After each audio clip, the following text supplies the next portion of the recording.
तो ये what we are talking about the history of democracy in Pakistan. First, it started with the communal award of PM Ramsey McDonald's 1932. He talked about rights of minorities, reduce Muslim majority in Punjab and Bengal, increase Muslim majority in Assam and rest of provinces. यानी ये उल्टा कर दिया, जहाँ पे मुसलमानों की population ज्यादा थी वहां पे कम, और जहाँ पे ज्यादा थी उल्टा कर दिया ना, जहाँ पे पॉपुलेशन वाइज ऑपोजिट काम चला। फिर सेपरेट इलेक्टोरेट्स की बात की, इसको सबने सराहा, मतलब मुस्लिम लीग ने माना इसको, लेकिन रिजेक्ट कर दिया इसको कांग्रेस ने। फिर ये व्हाइट पेपर आया 1933 के अंदर, जिसने ये joint committee for Indian constitution बनाई, और जिसकी वजह से इंडियन एक्ट 1935 का बना, जो कि आज तक फॉलो होता है, मतलब काफी हद तक उसी की चीजें चलती आ रही हैं। ठीक है ना? ठीक है। अब आ जाओ इंडियन एक्ट। इंडियन एक्ट ने बात किया कि भाई फेडरेशन होगी, फेडरल होंगे, प्रोविंशियल होगा, कॉन्करेंट होगा। ये 2010 में जाके ये लिस्ट खत्म हुई है ना, वो जब हमने वो निकाला है, क्या कहते हैं, अमेंडमेंट जो है ये बिल्कुल 18वीं तरमीम के साथ कंकरेंट लिस्ट खत्म हुई है। बिल्कुल बिल्कुल। तो 2010 में जाके autonomy replace dyarchy, judicial system establish हुआ।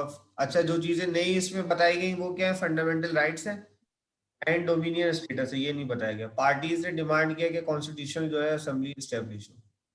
अच्छा, 1937 के जनरल इलेक्शंस प्रोविंसेस में कांग्रेस ने 8 जीते 11 में से, और इन्होंने वो जो नाकिस किया था, याद है तुम्हें? 1937 से लेके 1939 तक का जो रूल है, सही, ये जो रूल 19 कब से? 1937 से लेके 1939 तक का जो ये रूल है कांग्रेस का, इसके बाद ये चीज स्टैब्लिश हो गई थी कि भाई जो मुसलमान है और वो जो है, क्या कहते हैं, इंडियन, सॉरी, हिंदूज और मुस्लिम्स जो है वो साथ नहीं रह सकते। इसने स्टैब्लिश किया क्योंकि इन्होंने इतना वो establish that Muslims and Hindus can not live together.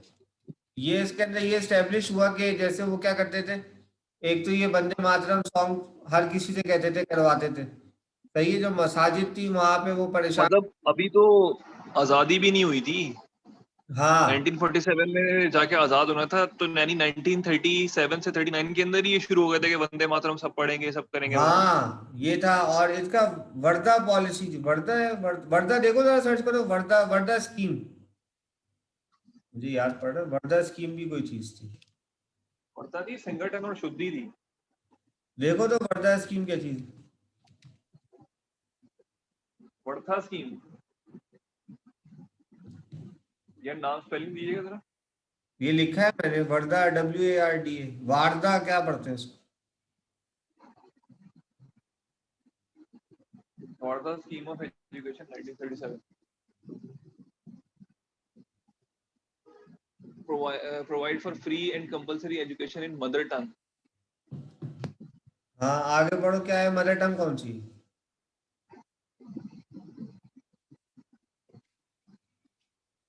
Wardha.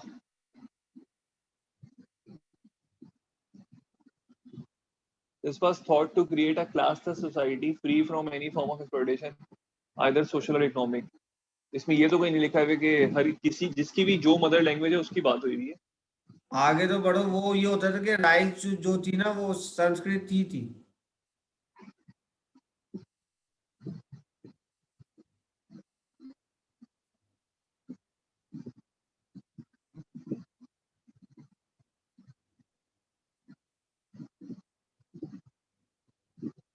क्या लिखा?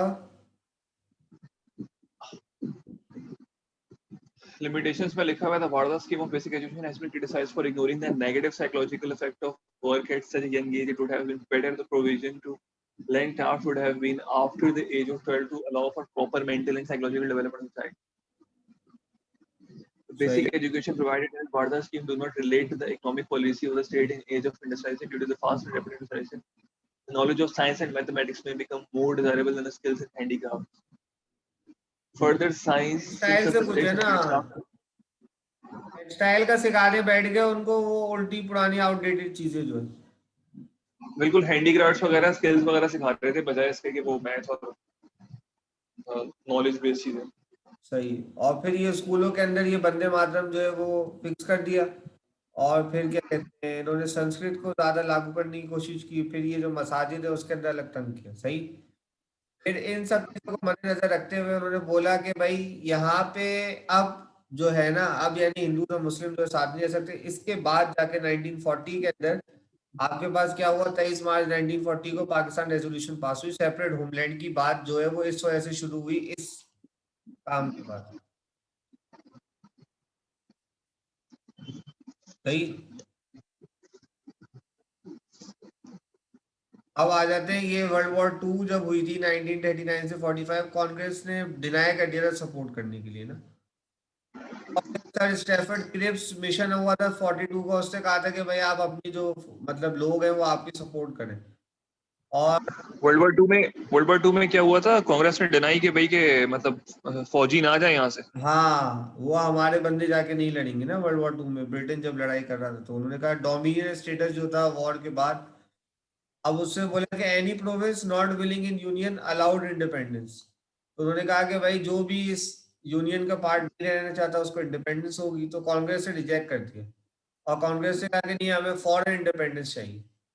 मुस्लिम लीग ने पहले क्या किया कि भाई एग्री किया, फिर लेटर किया रिजेक्ट। इसके अंदर अगर खोलो क्रिप्स मिशन 1942, क्रिप्स क्या क्या नुकात थे उसके।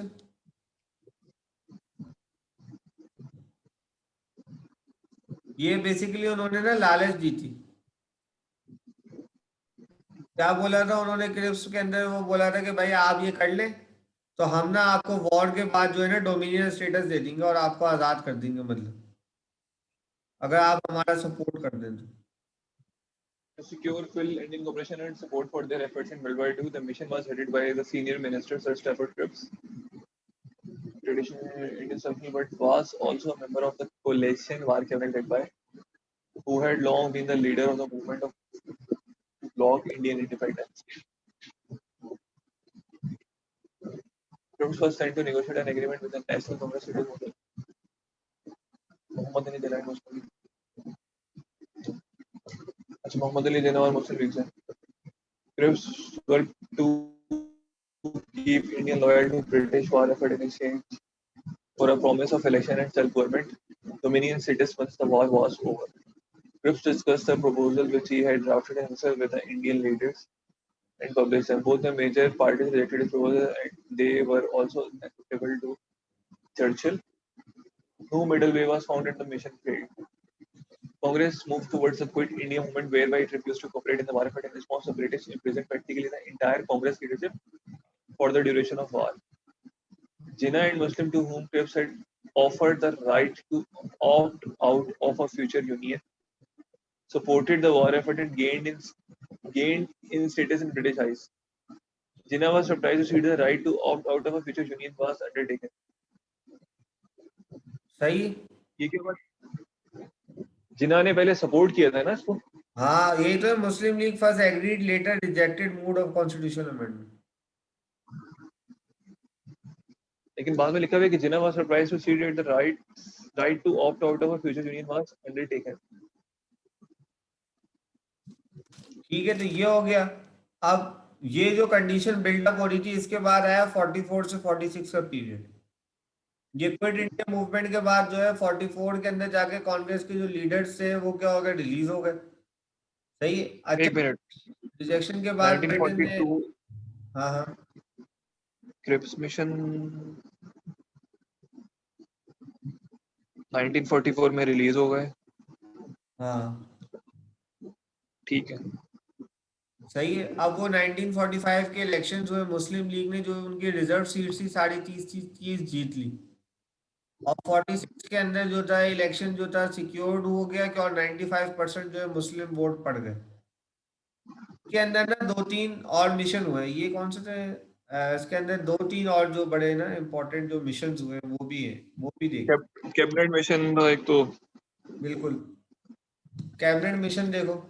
और एक और मिशन हुआ 45 का भी हुआ, 46 में भी हुआ।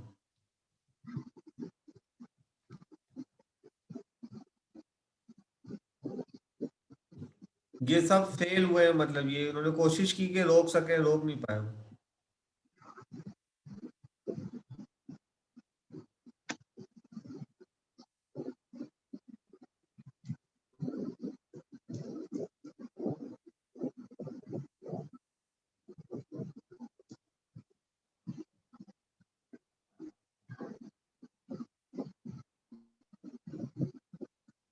1946 में कैबिनेट मिशन तो खैर आया इस पर्पज से था कि भाई के इंडिपेंडेंस ट्रांसफर करके जाए। इससे पहले भी 1945 का देखो।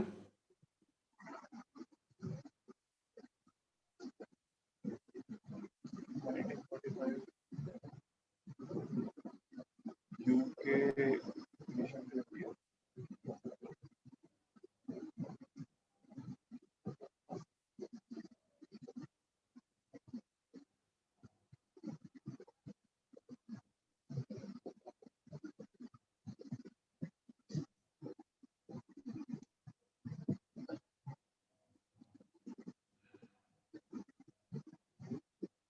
भाई पहली क्या हुई 1945 से 46 के अंदर, पहली शिमला कॉन्फ्रेंस हुई। 42 से 45 क्रिप्स मिशन ही हुआ था, कोई सही है। Indian resolution INA. 46 में इलेक्शंस हुए थे और कैबिनेट मिशन आ गया। सही है। 45 में ये वेवल भी तो आ गया, लॉर्ड वेवल ने कुछ नहीं करवाया था। Lord naval. Wavell, Wavell, WAVEL। Lord naval 1945 का वेवल प्लान है। वॉइस रहा था इंडिया का, इसने किया गया था। इससे 45 के अंदर ना ये वेवल प्लान दी। 43 तक आता, from July to until July part of drift tour. नहीं, वॉइस ऑफ इंडिया रहा था अंटिल रिटायरमेंट फरवरी।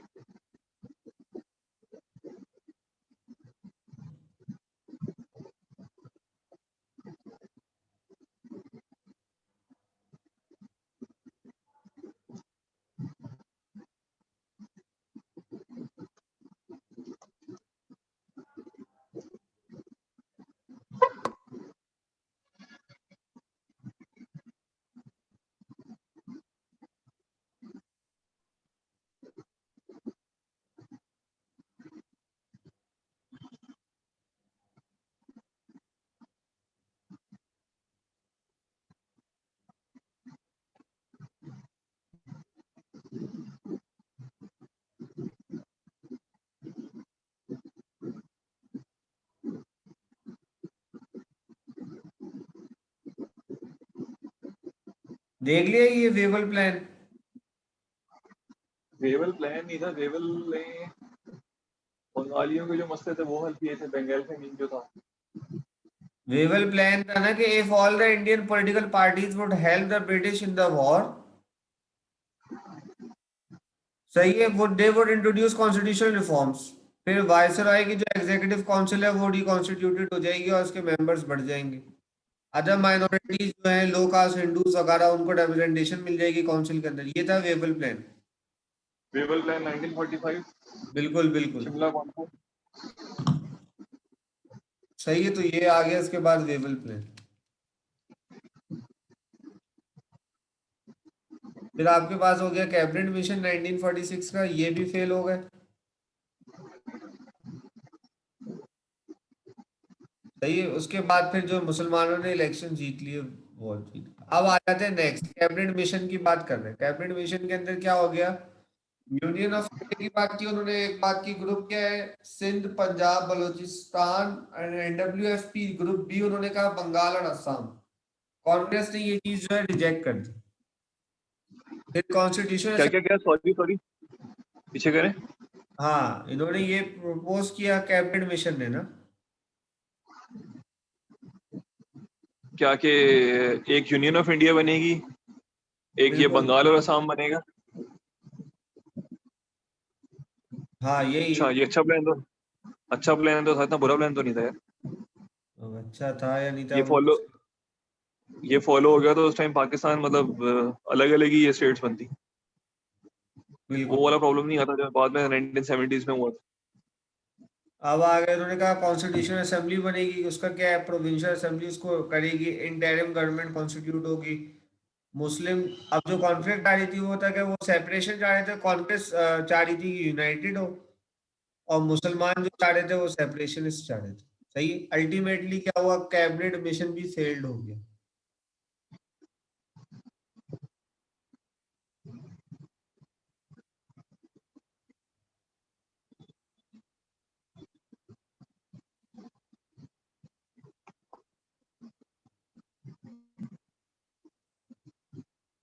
ठीक है।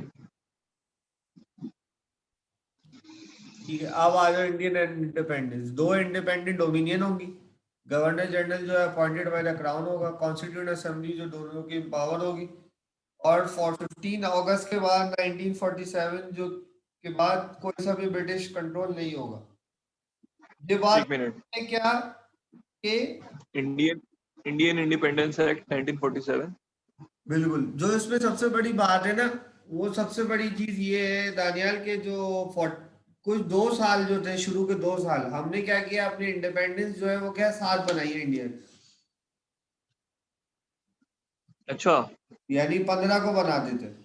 फिर क्या हो गया कि जाहिर है फिर चेंजेस की इन्होंने, जाहिर है this is the history of democracy ना। अब इंडिपेंडेंट पाकिस्तान ने क्या किया, 1985 का मॉडिफाइड वर्जन 47 में ले लिया, कॉन्स्टिट्यूएंट असेंबली को जो टास्क था फ्रेमिंग ऑफ कॉन्स्टिट्यूशन दे दिया, 49 के अंदर ऑब्जेक्टिव रेजोल्यूशन हमने कर ली। उसके बाद हमने क्या किया, बेसिक प्रिंसिपल्स कमेटी हमने बनाई 24 बंदों की, वेरियस सब कमेटी बना दी फेडरल के ऊपर, प्रोविंशियल के ऊपर, और काम स्टार्ट कर दिया हमने जुडिशरी के ऊपर और फंडामेंटल राइट्स के ऊपर। अब आ जाओ वर्किंग ऑन कॉन्स्टिट्यूशनल ड्राफ्ट। सही है, बोर्ड ऑफ तालीमात इस्लामिया और रिलीजियस मैटर्स बना। 51 के अंदर बीपीसी होती है, बेसिक प्रिंसिपल्स कमेटी, इसने पहला ड्राफ्ट इशू कर दिया, ऑब्जेक्टिव रेजोल्यूशन आ गई, बाय कैमरल हो गया लेजिस्लेशन, अपर को 100 कर दिया, लोअर को 400 कर दिया, पॉपुलेशन बेसिस के ऊपर, बोथ हाउसेस को इक्वल पावर दे दी, नेशनल असेंबली और सेनेट को। हेड ऑफ स्टेट हो गया elected by joint session for 2 times only, 2 time maximum था, पावर टू ब्रेक कॉन्स्टिट्यूशन हो गया, cabinet was responsible to houses. ठीक है, अब आगे चलते हैं। तो आगे चल के क्या हुआ, क्रिटिसिज्म और रिलीजियस ग्रुप ने ऑब्जेक्ट्स किया कि objects no Islamisation, strong centre with vast powers. तो सारी की सारी जो पावर्स थी वो सेंटर यानी फेडरेशन फेडरल के पास थी, और उसके पास जो है वो अनगिनत पावर्स थी, तो उसके ऊपर कोई चेक एंड बैलेंस मतलब नहीं था। 19 अब आज 1952 के अंदर जुलाई के अंदर सेकंड ड्राफ्ट आया, equal representation to east and west wings. Upper house के अंदर जो होंगे 60 लोग होंगे, लोअर हाउस के अंदर भी 200 लोग होंगे। More powers are given to the lower house, cabinet was made responsible to lower house, और law making is in accordance with Islam. Political crisis remove the prime minister Nizamuddin October 7 1953 and attention unfocus on the main issue. यानी ये था main issue, बस वो political crisis के अंदर उसको हटा दिया गया, तो उन्होंने कहा समझा कि भाई चलो आप इशू खत्म हो गया, प्राइम मिनिस्टर जब निजामुद्दीन नाजिमुद्दीन हट गया। ख्वाजा नासिमुद्दीन, ठीक है। ठीक है, अच्छा। अब आयो सेकंड कॉन्स्टिट्यूशनल असेंबली हो गई, बोगरा फॉर्मूला जो था वो डिस्कस हो गया, उसने अप्रूव हो गया असेंबली से, और उन्होंने कॉन्स्टिट्यूशन बना ली, जिसको फिर बाद में the constitutional assembly was dissolve by governor general Ghulam Mohammad, उसने फिर उसको डिसॉल्व कर दिया। फिर सेकंड कॉन्स्टिट्यूशनल असेंबली को कॉल्ड, एक और कन्वेंशन हुआ 1955 में, और and all provincial assemblies elected the assembly July 1955। One unit हुई 1955 में, मार्च 23 1956 को कॉन्स्टिट्यूशन प्रोमलगेटेड हो गई, यानी 1956 की जो कॉन्स्टिट्यूशन है वो उस वक्त आ गई। ठीक है, अब आ जाते हैं constitution of 1956। Parliamentary form of government होगी, लेजिस्लेटिव लिस्ट होगी, यूनिकैमरल हाउस होगा, इस्लामिक करेक्टर ऑफ कॉन्स्टिट्यूशन होगा। इलेक्शन मेथड जो है वो नहीं डिस्कस था इसके अंदर।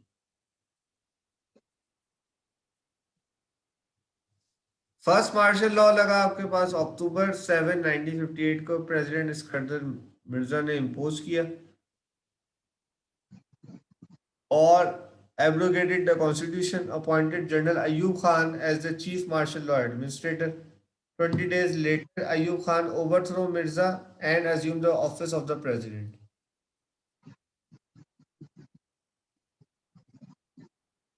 ठीक है, आगे बेसिक डेमोक्रेसीज, ये सवाल आया हुआ अभी ये पास पेपर के अंदर अपने पाकिस्तान स्टडीज में, ये बेसिक डेमोक्रेसीज के ऊपर बड़ा पूछा हुआ अभी।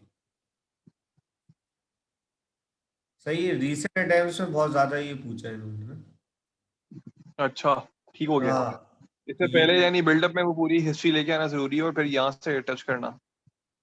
हाँ, ये चीज टच करना जो है ना ये जरूरी है। तो बेसिक डेमोक्रेसी से बेसिकली क्या था कि ये किसने इंट्रोड्यूस करवाया था? इंट्रोड्यूस बाय अयूब खान 1960 के अंदर। और इसके अंदर कंसिस्ट किया था network of local self governing bodies to provide a link between the government and the people. Primary governing units were set up to conduct local affairs. Their members were elected. Served as electoral college and served as electoral college and got elected as president in the referendum on February 14, 1960। अच्छा, ये delegates वगैरह type बना के भाई कि ये इतने delegates वगैरह होंगे, ये लोग मिलके जिसको इनका इलेक्टोरल कॉलेज होगा, ये जिसको इलेक्ट करेंगे वो प्रेसिडेंट बनेगा। हाँ, ये था प्राइमरी गवर्निंग यूनिट्स और setup to conduct the local affairs. और उसके जो मेंबर्स थे वो इलेक्ट हो रहे थे कॉन्स्टिट्यूंसी से 800 से लेके 1000 बंदों के ऊपर। और नेशनल रेफरेंडम उससे फिर कलेक्ट करवाया अयूब ने एज अ प्रेसिडेंट। और जिसकी वजह से ये शहाबुद्दीन वाला न्यू कॉन्स्टिट्यूशन वाली बात हो गई। इसके बाद क्या हुआ? Constitution of 1962। बैक बैक कीजिएगा एक, सॉरी,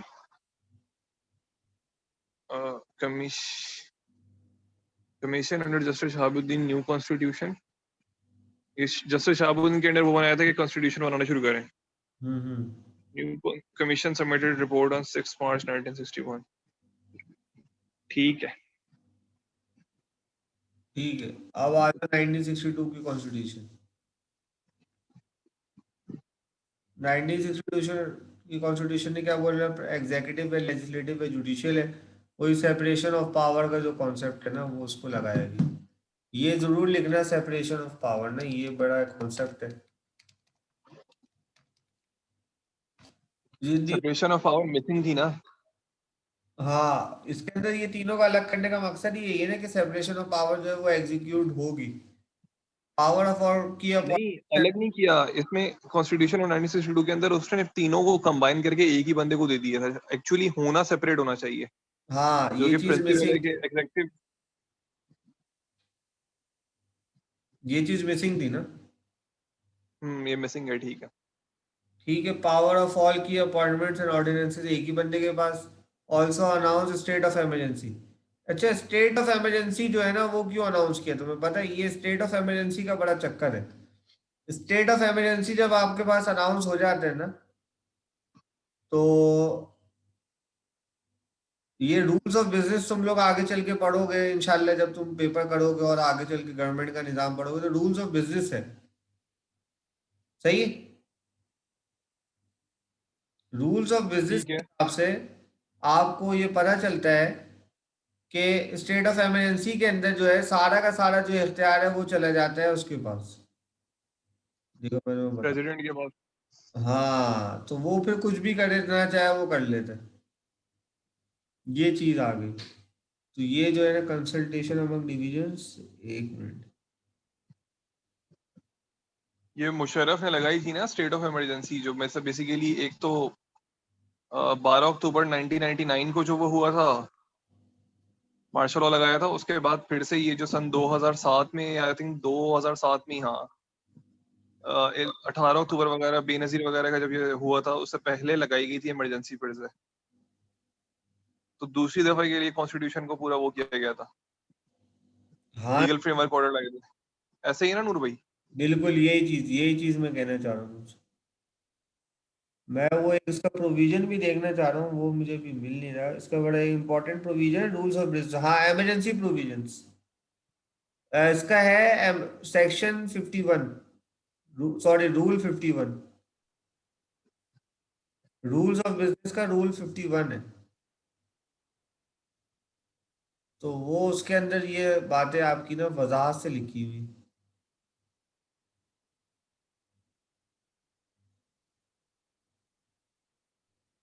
51 ये रहा। Emergency provisions, proclamation of emergency on account of war और इंटरनल डिस्टर्बेंस। यानी वो इमरजेंसी नाफिज हो जाएगा।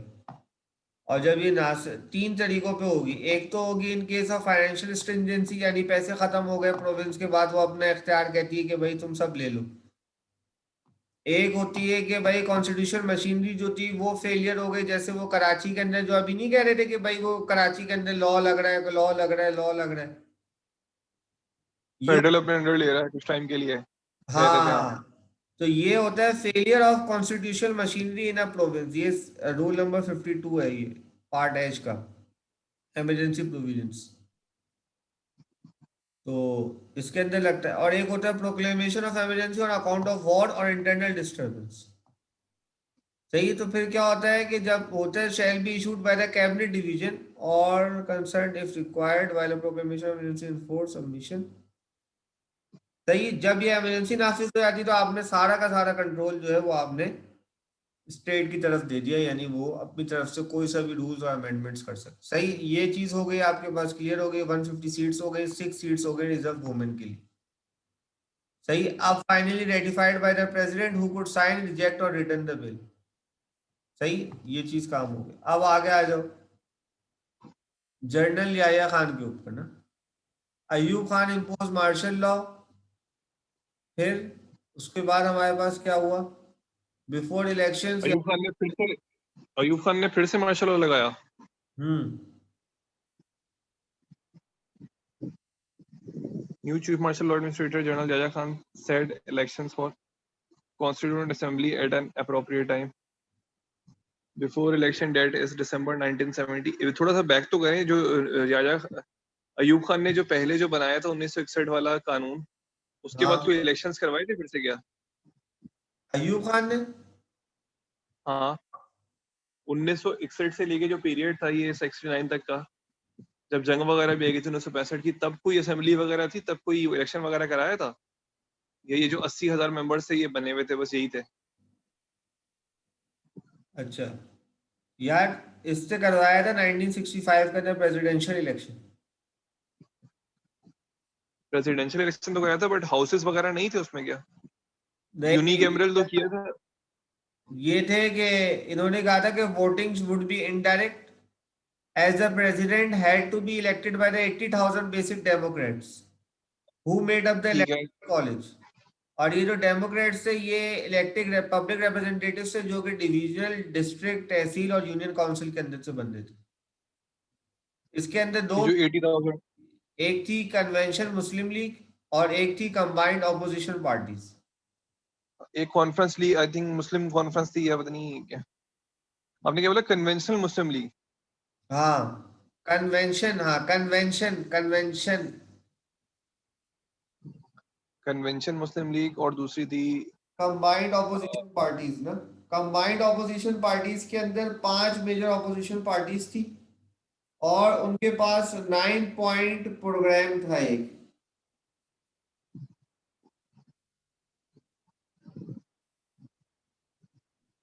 ठीक है, उनका 9 पॉइंट प्रोग्राम था। सही है। और इन्होंने जो ये था, इसका जो था बेसिकली क्या कहते हैं, ये जो ऑपोजिशन पार्टीज थी इनकी जो लीडर थी वो थी फातिमा जिन्ना।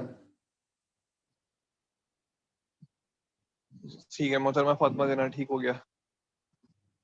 सही। तो जाहिर है मोहतरमा फातिमा जिन्ना थी।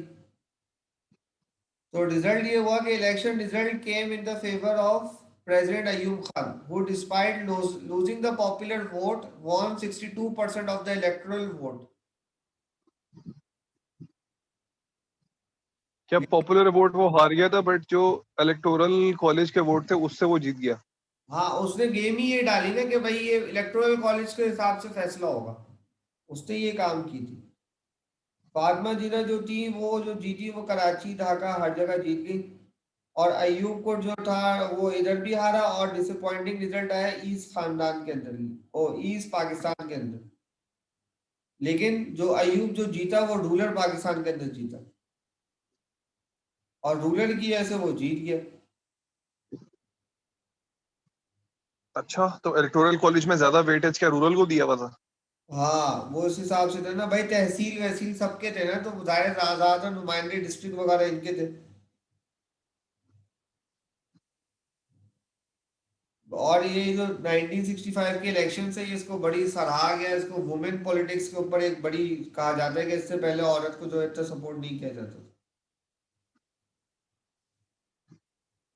ठीक है, यानी इसमें पॉजिटिव्स भी थी, लेकिन नेगेटिव ये था कि फातिमा जिन्ना वगैरह को हरा दिया गया था, मतलब हार गई थी या हरा दिया गया था जो कहते हैं। हाँ, अच्छा अक्टूबर 27 इससे बैक कीजिएगा, इससे बैक वाला जो पेज है ये देख लिया था ना नहीं? Power of all key appointments order all announces NA had house with principle of parity between two wings. There were 150 seats plus 6 seats reserved for women. अच्छा दोनों विंग्स में पैरिटी थी, बराबर बराबर थे, यानी 75, 76, 77, 78 seats per house. National Assembly had law-making power finally ratified by the president who could sign, reject or return the bill. ठीक है. ठीक है, ओके। फिर अब आ गए जनरल याहिया खान 1969। अब ये क्या हो गया था, इसके खिलाफ तहरीक चली थी, जिसके बाद इसको ख्याल आया था कि यार अब मैं किसका? अयूब खान को? हाँ ये वाला मार्शल लॉ जो लगाया था, ये दूसरा मार्शल लॉ लगाया, क्योंकि इससे पहला वाला मार्शल लॉ सिकंदर मिर्जा ने लगा के इसको बना दिया था। ये अयूब खान ने दूसरा मार्शल लॉ लगाया 25 मार्च 1969 को। बिल्कुल बिल्कुल। जब ये था ना, क्या कहते हैं, याहिया खान जो था वो बेसिकली उस वक्त वो था, क्या कहते हैं, याहिया खान जो था बेसिकली से सक्सीड किया अयूब खान का एज प्रेसिडेंट ना, जब उसने रिजाइन किया ऑफिस 1969 के अंदर। रिजाइन किया भाई अयूब खान ने। अयूब खान ने रिजाइन किया? अच्छा हम्म। अयूब खान ने वो तो नहीं किया था, वर्दी वगैरह उतार दी थी भाई मुशर्रफ की तरह, वो काम तो नहीं हो गया था प्रेसिडेंट इलेक्ट होने के बाद ना? क्योंकि प्रेसिडेंट होने के बाद उसने फिर से, क्योंकि आपने लिखा हुआ ये कि अयूब खान ने मार्शल लॉ इम्पोज किया, ऐसा तो नहीं था ना कि मिलिट्री ने अयूब खान को हटाया हो? नहीं नहीं, ये हुआ है कि जब हुआ ना, क्या कहते हैं, याया था command of the military when street riots erupted in the country. जंगे शुरू हो गई ना। बिल्कुल, वो मतलब स्ट्रीट राइट्स वगैरह शुरू हो गए थे अगेंस्ट अयूब खान। हाँ, तो अयूब खान ने उसको बुलाया। ये था उस वक्त, क्या कहते हैं, मिलिट्री चीफ था, तो उसको बुलाया। तो क्या कहते हैं, अयूब ने इसको बोला और उसको बताया कि इंटेग्रिटी बचानी है पाकिस्तान की और डायरेक्शन ऑफ द गवर्नमेंट को सेट करना है। तो he was appointed as the chief administrator of martial law.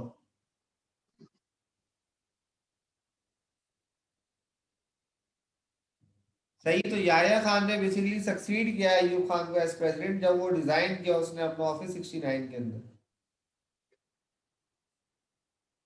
यार यहाँ तो मैंने वो भी सुना था कि वो उसको बनाया गया था, जुल्फिकार अली भुट्टो को बनाया गया था पहला civilian chief marshal law administrator, या वो आगे आएगा? वो आगे, वो आगे जब वो हुआ है, ईस्ट ईस्ट पाकिस्तान वाली जो कहानी हुई है उसके बाद उसका एंट्री आता है। अच्छा ठीक है। Yahya Khan said election fought 71 के constituent अंदर assembly। फिर से सीरियस कॉन्फ्लिक्ट हो गई सेंट्रल गवर्नमेंट के दरमियान और अवामी पार्टी के, जो कि ईस्ट पाकिस्तान था। वो आगे चल के हम करते हैं। इसका बेसिकली देख लो, इसने क्या किया, before elections Yahya Khan dissolve one unit and restored provinces, created Balochistan और अनाउंस द लीगल एलएफओ जो था, इसने अनाउंस किया।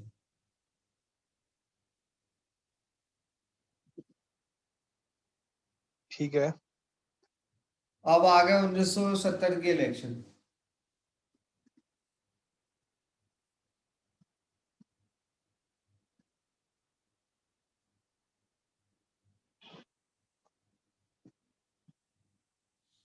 सही है, बड़ा। फर्स्ट जनरल इलेक्शन हाँ, कंसाइज फर्स्ट लिखा जनरल हुआ है, इलेक्शन clear है।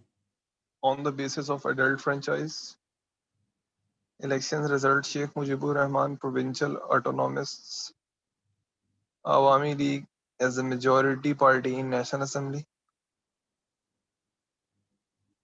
failed to reconcile with existing regime, failure of dialogue between regime, the Awami League and the Pakistan People's Party majority party in two provinces of West Pakistan, the Punjab and Sindh,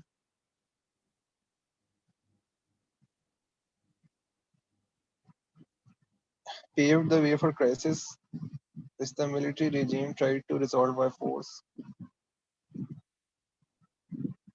सही है, adult franchise तो simple सी बात है ना, जो भी बड़ा है वो वोट कर दे। नहीं, ये क्या बात हुई? First general election on the basis of adult franchise. हाँ, अडल्ट फ्रेंचाइज ये है कि जो भी उस उम्र का इंसान है, जैसे 18 या 23 साल जो उम्र होती है, जो वोट कर सकता है, जैसे आजकल होते हैं ना, ये हमारे एडल्ट फ्रेंचाइज के ऊपर वोट होते हैं, जो भी है भाई, इरिस्पेक्ट यानी 1 पर्सन 1 वोट। हाँ, इरिस्पेक्टिव ऑफ एनी कास्ट और क्रीड आप जाके वोट डाल सकते हो। पहले तो वो इलेक्ट्रोल वोट आ जाता था, ये आ जाती थी, ये चीज आ जाती थी ना। बिल्कुल यही था ना, पहले पहले 1 यूनिट में ये था कि भाई बांग्लादेश जो है, ईस्ट पाकिस्तान, उसका भी समझ लें at the end of day 40,000 delegates, मतलब एक ही वोट समझने था। और पाकिस्तान जो ये वाला था वेस्ट पाकिस्तान, इसका भी एक ही वोट था, दोनों को बराबर कर दिया था कि भले पॉपुलेशन उनकी ज्यादा थी। लेकिन जैसे ही एडल्ट फ्रेंचाइज पे करके किया तो फिर ये जीत गए, शेख मुजीबुर रहमान प्रोविंशियल मतलब ऑटोनॉमी जो थे। बिल्कुल। Paved the way for crisis which the military regime tried to resolve by force. East Pakistan was subjected to military action on March 25, 1971. अब चलते हैं सेपरेशन ऑफ ईस्ट पाकिस्तान।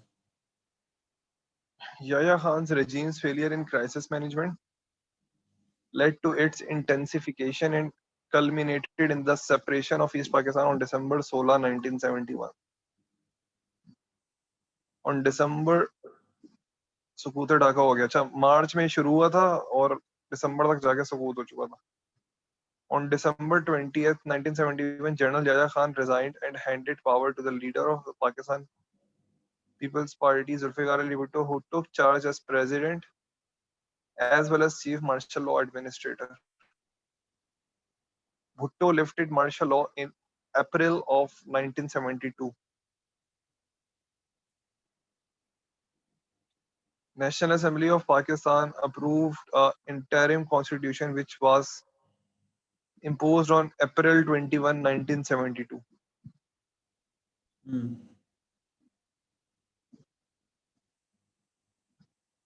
ठीक है। ठीक है।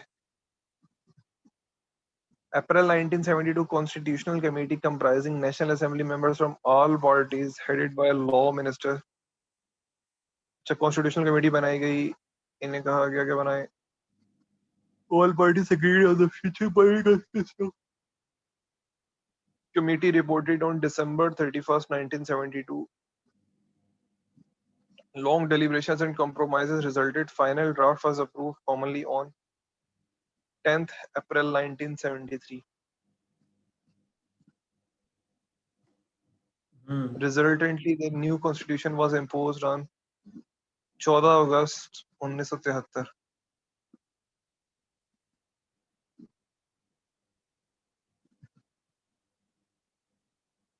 सही। अब आया कॉन्स्टिट्यूशन ऑपरेशन एंड सस्पेंशन। 73 से 77 ऑपरेशन रहा, 77 से 85 यानी वो जयाउल्लाह का आ गया होगा, सस्पेंडेड। फिर 85 से 99 ऑपरेशनल आफ्टर चेंजेस। 1999 से 2002 फिर मुशर्रफ ने सस्पेंड कर दिया था। 2002 में फिर कानून साजी करके onward operational after changes.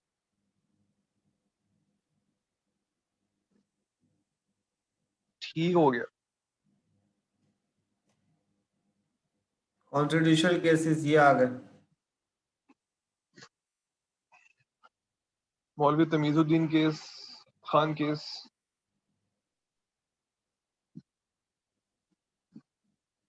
The Usif Patel case, Dosso versus federation of Pakistan, Asma Jilani versus government of Punjab, Begum Nusrat Bhutto versus chief of army staff, Haji Saifullah versus federation of Pakistan.